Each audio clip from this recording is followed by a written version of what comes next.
కేసీఆర్ నాని గారు మీకు తెలిసిన విషయమే. గత 4 రోజుల నాడు ఆయన వైఎస్ఆర్సీపీ పార్టీలో చేరుతున్నట్టు, ఆయనకి విజయవాడ సీటు కన్ఫర్మ్ అవుట్ ఇవన్నీ కూడా చూసాం. మరి కేసీఆర్ నాని గారు మా దగ్గర ఉండగా ఆయన ఎప్పుడూ ఒక మాట ఆయన చెప్తూ ఉండేవారు, నేను ముక్కు సూటిగా ఉంటాను, ఉన్నది మాట్లాడతాను, అది ఎవరికైనా కష్టమైన నేను చేయగలిగేది ఏం లేదు అన్నట్టు ఉన్నట్టు మాట్లాడతానని చెప్తూ ఉండేవాడు. సరే, మేము కూడా మంచి పద్ధతి అనుకున్నాం. మరి పార్టీ మారగానే మరి ఉన్నట్టు మాట్లాడటం, ఆయన ఆ పాయింట్ని వదిలేశాడా, లేకపోతే ఆయన మాట్లాడిందే ఉన్నట్టు అని అనుకుంటున్నాడా, అది కొంచెం మాకు అర్థం కాకపోయినా నాకు మీ ద్వారా ఆయన్ని ఒక 3 పాయింట్లు అడుగుదామని ఇవాళ మీ అందరినీ కూడా రిక్వెస్ట్ చేయడం జరిగింది. నేను కాంట్రవర్సీ వాళ్ళు ఎవరిని విమర్శించడం లేకపోతే ఆయన చేసింది తప్ప ఒప్ప అనేది ప్రజలు నిర్ణయిస్తారు. కానీ ఆయన్ని సూటిగా నేను ఒక 3 ప్రశ్నలు మీ ద్వారా అది అడగాలని అనుకుంటా ఉన్నాను.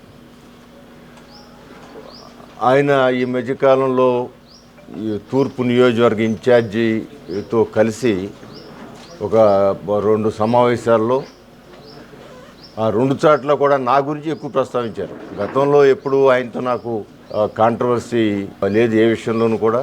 సరే, ఆయన నా నియోజకవర్గానికి కావాల్సిన నిధులు సమకూర్చే దానిలో కానీ అన్నీ కూడా పాజిటివ్గా ఉన్నా. నాకు అప్పుడు ఏం కాంట్రవర్సీ లేదు. అప్పుడప్పుడు ఆయన కొంచెం పార్టీని కాంట్రవర్సీగా మాట్లాడే దాంట్లో నేను కూడా నా అసంతృప్తిని వ్యక్తపరిచేవాడిని. చంద్రబాబు గారిని ఏమైనా కామెంట్ చేసినా, అదేవిధంగా లోకేష్ బాబు గారిని ఏమైనా కామెంట్ చేసినా నేను అసంతృప్తి వ్యక్తపరిచేవాడిని. అంతవరకు అది దాంట్లో నాదేం తప్పులేదని అనుకుంటాను. అది దీనిలో ప్రధానంగా ఎఫిషియన్సీ గురించి మాట్లాడుతున్నాను. సమర్థత, మంచి మనిషి అవ్వచ్చు కానీ సమర్థత ఉండాలి కదా అని 2-3 సార్లు నొక్కి మాట్లాడారు. అంటే దాన్ని సమర్థత అంటే రాజకీయాల్లో మీనింగ్ ఏంటో ఒకసారి మీ ద్వారా కూడా తెలుసుకుందాం అనుకుంటా ఉన్నాను. ఇప్పుడు ఒక చిన్న ఉదాహరణ మీకు చెప్పాలనుకుంటున్నాను. 2014లో ఆయన ఆ పార్టీలోకి వచ్చారు. అంతకుముందు పీఆర్పీ వాటిలో ఉన్నారు, అక్కడి నుంచి కూడా వచ్చేసారు. 2014 తెలుగుదేశం పార్టీలో జాయిన్ అయ్యారు. ఆయనకి ఎంపీగా కూడా సీట్ ఇవ్వడం జరిగింది. మరి అప్పుడు ఆ ఎలక్షన్లో కూడా 97,000 1,00,000 డిగ్రీ అటు ఇటు 1,00,000 మెజార్టీతో ఆయన గెలవడం జరిగింది. అదే సమయంలో నేను కూడా విజయవాడ తూర్పు నియోజకవర్గం నుంచి పోటీ చేసి నేను కూడా ఒక 14,000 చిల్లర, సుమారు 15,000, ఒక 200 తక్కువ 15,000 ఓట్లతో నేను గెలవటం జరిగింది. సరే, తర్వాత సరే ఎవరి పని వాళ్ళు చేసుకుంటా ఉన్నాం. 2019 ఎన్నికలు వచ్చాయి. 2019 ఎన్నికల్లో ఆయనకి నాకు ఒకే వాతావరణం ఉంది. మీరు దానిలో 97 లక్షల మెజార్టీ ఆయన ఒక్కసారి 8 పడిపోవడం జరిగింది మెజార్టీ.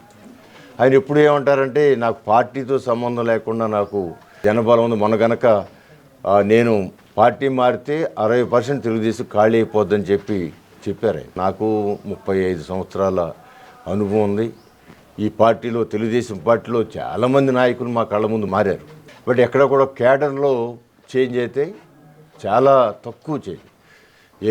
ఏ వ్యక్తి క్యాడర్ని ఇన్ఫ్లుయెన్స్ చేయలేదు. వాళ్ళకాళ్ళు వెళ్ళటం, వాళ్ళ స్వార్థం కోసం వెళ్ళటం అని జరిగింది.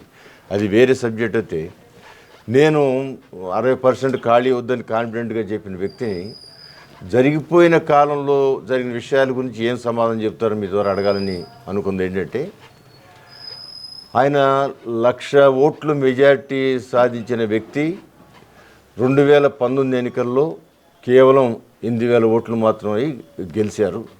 సంతోషం. మరి 1,00,000 ఓట్లు 8,000కి ఎందుకు తగ్గింది అనే దానికి ఆయన సమాధానం చెప్పాల్సిన అవసరం ఉంది. ఆయన గబ్బాలు చెప్పొచ్చు, తెలుగుదేశం పార్టీ నారా చంద్రబాబు నాయుడు గారు చేసిన తప్పుల వలన, లేకపోతే లోకేష్ బాబు గారు చేసిన తప్పుల వలన నా మెజార్టీ తగ్గిందని చెప్పొచ్చు. మరి దానికి నేను చెప్పేది ఏంటంటే, నేను కూడా అదే వాతావరణంలో కంటెస్ట్ చేశాను. నాకు 14,800 2014 ఎలక్షన్లో నాకు మెజార్టీ వస్తే, మరి 2019 ఎలక్షన్లో నాకు 16,000 చిల్లర, అంటే సుమారు 1,500 నుంచి 2,000 వరకు నాకు మెజార్టీ పెరిగింది 2014కి 2019కి. నాకు అదే చంద్రబాబు గారు పాలసీలు చెప్పుకునే మనం ఓటు అడిగాం. ఇప్పుడు ఆయన ఓటు నేను అడిగాను, నా ఓటు నేను అడిగాను. నాకు 2014 కంటే 19లో 16-1700 మెజార్టీ వచ్చినప్పుడు వారికి ఎందుకు 1,00,000 నుంచి 8,000 పడిపోయింది అంటే సమర్థత అనే మాట అన్నారు కాబట్టి ఒక విధంగా చెప్పకనే నేను అసమర్థుడిని అనే ఫీలింగ్. మంచివాడే కానీ అసమర్థుడికి ఓటేస్తే మీకేంటి ఉపయోగం, సమర్థుడికి వేయండి అని చెప్పడంలో దాని గురించి అడుగుతాను. దానికి మరి సమాధానం చెప్పాల్సిన బాధ్యత కేశినేని నాని గారి మీద ఉందని నేను అనుకుంటాను. అదే వాతావరణం, అదే పరిస్థితులు ఆయనకున్న పరిస్థితులే నాకు ఉంటాయి. ఆ పరిస్థితిలో ఆయన ఉద్దేశంలో సమర్థత లేని వ్యక్తినే నేను. నా మెజార్టీ నేను కాపాడుకోవటే కాకుండా ఇంకా ఆ నెగిటివ్ మొత్తం రాష్ట్రం అంతా కూడా వ్యతిరేక గాలి తెలుగుదేశం పార్టీ వీసిన నాకు 1,500 పైన పెంచుకోగలిగాను నేను. మరి ఆయన ప్రతి మాటకి ఆయన చెబుతారు. సరే పక్కనాళ్ళు చెప్పారా, మన గురించి పక్కనాళ్ళు చెప్పింది దానికి మనం చెప్పేదానికి డిఫరెన్స్ ఉండదు. నాకు వ్యక్తిగతంగా మొత్తం పార్టీ నా వెనకే ఉంటుంది, నేను ఎటు వెళ్తే వస్తుందని చెప్పుకునే వ్యక్తి ఆ ఓట్లు ఎందుకు తెచ్చుకోలేకపోయారు? మరి ఆయన సమర్థుడైన వ్యక్తి, నేను సమర్థుడు కాదని చెప్పే వ్యక్తి, మరి సమర్థుడు కాని వ్యక్తికి వచ్చిన ఓట్లు తనకి ఎందుకు రాలేదన్నది సూటిగా చెప్పే మనిషి కాబట్టి సూటిగా దాని గురించి సమాధానం చెప్పమని కూడా నేను అడుగుతున్నాను. ఎందుకంటే సుమారు 35 సంవత్సరాల నుంచి నేను రాజకీయాల్లో ఉన్నాను. 35 సంవత్సరాల్లో ఎప్పుడు తెలుగుదేశం పార్టీ ఒకసారి నాకు సీట్ ఇవ్వకపోయినా ఆ రోజున నేను ఇండిపెండెంట్ కంటెస్ట్ చేసిన మాట వాస్తవం. ఇండిపెండెంట్ కంటెస్ట్ చేసి అంటే చాలామంది పార్టీ సీటు రాకపోతే వేరే ఇండిపెండెంట్ కంటెస్ట్ చేసేవాళ్ళు ఉంటారు, ఇతర పార్టీకి వెళ్ళేవాళ్ళు ఉంటారు. ఇప్పుడు ఈయన సీటు రాలేదని ఆ పార్టీకి వెళ్ళారు. కానీ నేను గర్వంగా చెప్పుకునేది ఏంటంటే గన్నవరంలో నేను కంటెస్ట్ ఇండిపెండెంట్ చేసినప్పుడు కూడా మొట్టమొదటి నేను చెప్పే మాట, ప్రతి మీటింగ్లో మొట్టమొదటి చెప్పే మాట, నా రాజకీయంగా జన్మనిచ్చిన తల్లి తెలుగుదేశం పార్టీ, నాకు రాజకీయ జన్మనిచ్చిన తండ్రి నందమూరి తారక రామారావు, నన్ను జన్మనిచ్చిన కన్న తల్లిదండ్రులు రాజకీయ జన్మనిచ్చింది వీళ్ళిద్దరు. వాళ్ళిద్దరినీ నాకు సీట్ ఇవ్వలేదు కాబట్టి వాళ్ళిద్దరినీ మీరు ఉపయోగం పెట్టి వాళ్ళ మీద ఏమైనా ఎగనిస్ట్గా మాట్లాడితే నాకు ఇండిపెండెంట్ అవసరం లేదు, శాసనసభ్యుడు అవసరం. ఈ రెండింటికని నాకు రామారావు గారే ముఖ్యమని చెప్పి నేను ప్రజలకి చెప్పి ఎవరన్నా విమర్శించడానికి రామారావు గారు సీట్ ఇవ్వలేదని విమర్శించడానికి వస్తే నేను ఒప్పుకునేవాడు కాదు. సో అది ఆ రోజున ఇండిపెండెంట్గా గెలిచాను. అప్పుడు జగన్మోహన్ రెడ్డి గారి వేవ్ కంటే కూడా ఆ రోజున తుఫాన్ లాంటి వేవ్ నందమూరి తారక రామారావుది. ఎందుకు ఈ వేవ్ కంటే అది ఎక్కువ అని చెబుతున్నానంటే ఆనాడు ప్రతిపక్షంగా ఉన్న కాంగ్రెస్ పార్టీకి కనీసం ప్రతిపక్ష హోదా రాలా. నేను అనుకోవటం మనకు స్వాతంత్రం వచ్చిన తర్వాత ప్రతిపక్ష హోదా కూడా రాకుండా గెలిచిన పార్టీ ఏదైనా అంటే ఒకే పార్టీ తెలుగుదేశం, అది కూడా ఒక సమయంలో. నిన్నుంది ఇంది సునామీ జగన్మోహన్ రెడ్డి గారు, కానీ తెలుగుదేశం పార్టీకి ప్రతిపక్ష హోదా వచ్చింది. ఇవాళ 170 సీట్లకి 23 రావడం జరిగింది, అంటే మన ప్రతిపక్ష హోదా కూడా వచ్చింది. సరే, తర్వాత నేను ఎంపీగా కంటెస్ట్ చేశాను. ఆ రోజు సెంట్రల్ మినిస్టర్గా ఉన్న ఉపేందర్ గారి మీద నేను కంటెస్ట్ చేయడం జరిగింది. దాంట్లో నాకు కూడా నేను 1,00,000 ఓట్లతో గెలవడం జరిగింది. తర్వాత ఈస్ట్ ఇవన్నీ కూడా. దానివల్ల ఇక్కడ సమర్థులు ఎవరు అసమర్థులు ఎవరు అనేది దానికి ఆయన్ని రిక్వెస్ట్ చేస్తా ఉన్నా కొంచెం దానికి కూడా సమాధానం చెప్పమని. అదే మరి ఇంకొక మాట చెప్పారు ఆయన, 100 కోట్లు కూడా చంద్రబాబు గారు ఆయన ముఖ్యమంత్రిగా విజయవాడకి ఇవ్వలేదని. ఇంత పచ్చి అబద్ధం కూడా ఆయన మాట్లాడతాడంటే నాకే ఆశ్చర్యం వేసింది. 100 కోట్లే కాదు, విజయవాడ నగరం 2014లో నారా చంద్రబాబు నాయుడు గారు ముఖ్యమంత్రి అయినాటికి విజయవాడ నగరం యొక్క పరిస్థితి కోట్లాది రూపాయల అప్పుల్లో కార్పొరేషన్ ఉండటమే కాకుండా 5-6 నెలలకి ఎంప్లాయీ జీతాలు బాకీలు ఉండేవి. 5-6 నెలలు పైగా. కాంట్రాక్టులకైతే 4-5 సంవత్సరాలు బాకీలుండి వాళ్ళ బిల్లులు రాక ఆత్మహత్య చేసుకునే సందర్భాలు కూడా ఉన్నాయి ఆ రోజున. అదిగాక చంద్రబాబు గారు ముఖ్యమంత్రి అయిన తర్వాత విజయవాడ నగరాన్ని రాజధానికి అనౌన్స్ చేశారని.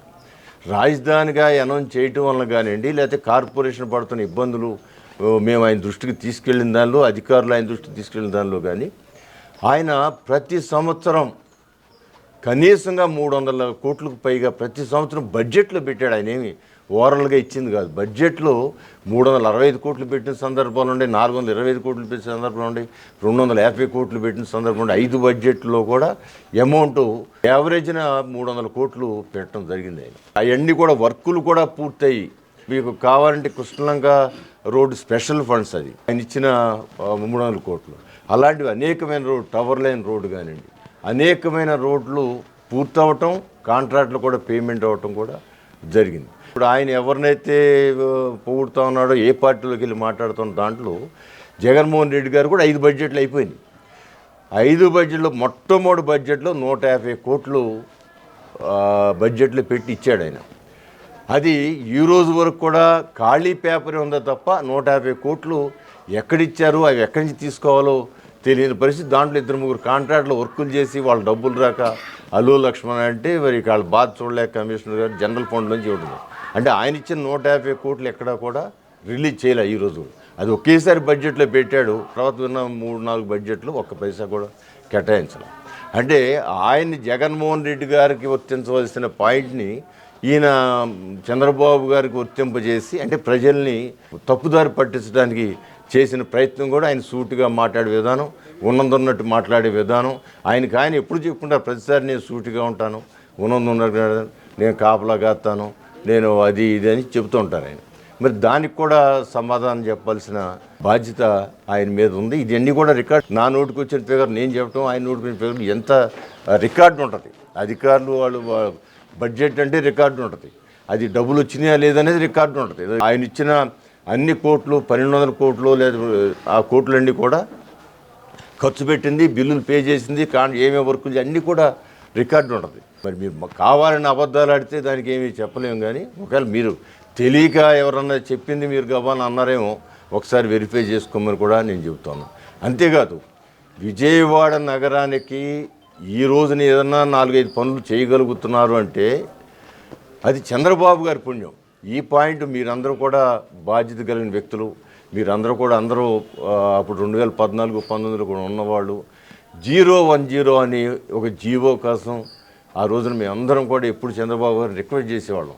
విజయవాడ నగరానికి ఉన్న ఈ అప్పులు, ఎప్పుడు ప్రతి నెల జీతాలకు ఎత్తుక్కోవటాలు, ఎంప్లాయీస్కి జీతాలు రాక ఇబ్బంది పట్టాలు, వీటన్నిటి ఆ జీతాలు బాధ్యతని ప్రభుత్వానికి బదలాయిస్తే కార్పొరేషన్ వచ్చే శిస్తులు వీటన్నిటి ద్వారా డెవలప్మెంట్కి వాడుకోవచ్చు. ఇప్పటికే అనేక, నాకు తెలిసి ఆ రోజున 375 కోట్లు 400 కోట్లు అప్పు ఉంది విజయవాడ నగరానికి.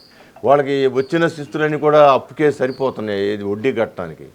అందువలన 010 ద్వారా ఈ జీతాలు కనుక బదలాయింపు చేస్తే అప్పుడు శిస్తు కట్టితే వచ్చే డబ్బులతో సగం డెవలప్మెంటు, సగం అప్పు తీసుకునే అవకాశం ఉంది. చంద్రబాబు గారు ఆ రోజు క్లియర్గా చెప్పి 010 ఇంప్లిమెంట్ చేసి జీతాలన్నీ కూడా కార్పొరేషన్ లేకుండా ప్రభుత్వానికి బదలాయించి ఇక్కడ వచ్చిన శిస్తుల ద్వారా ఆ అమౌంట్లో ఏదైతే జీతాలంటే దగ్గర నెలకి 18 కోట్లు, అంటే సంవత్సరానికి సుమారు 200 కోట్లు చిల్లర. మీరు ఏదైతే ఉందో ఆ భారాన్ని దాంట్లో వచ్చే మీకు మిగులు వచ్చే 250 కోట్లు ఎక్స్ట్రా మిగులుతాయి ఈ 010 బదలాయించడం.